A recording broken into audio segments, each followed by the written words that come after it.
hazvina kumira mushe.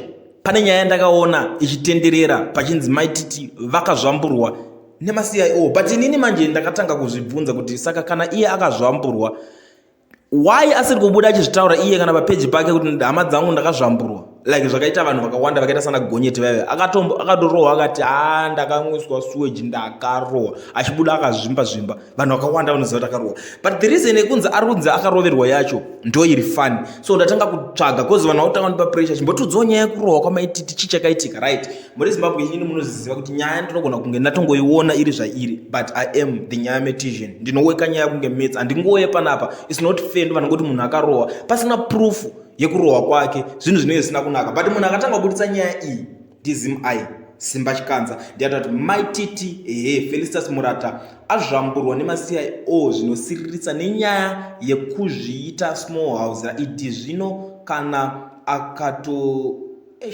zvinhu zvacho zvinotonyadzisa kuverenga. Anyway, ndo post yacho irapa munongopedzisa kunina ikoko, ndo nyaya ipo matangire yakaita chinzi azvamburwa chichichi.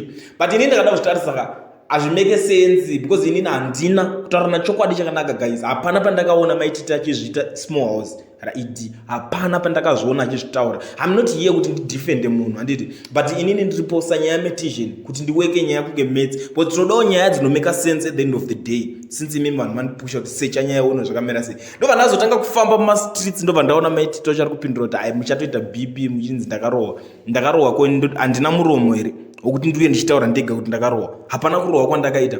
Ende ndakazvitarisa futi ndikati Simba Chikanza zimai munhu ari kuUK yuko ndiye anozonzi akwanisa kubudisa nyaya yekuti munhu akarohwa. Poshaya kana 1 ari muZimbabwe akaona zvichiitika, aiwitness antaura kuti aiwa zvichokwadi munhu akarohwa, obudisa nyaya kuti zvichokwadi munhu arohwa.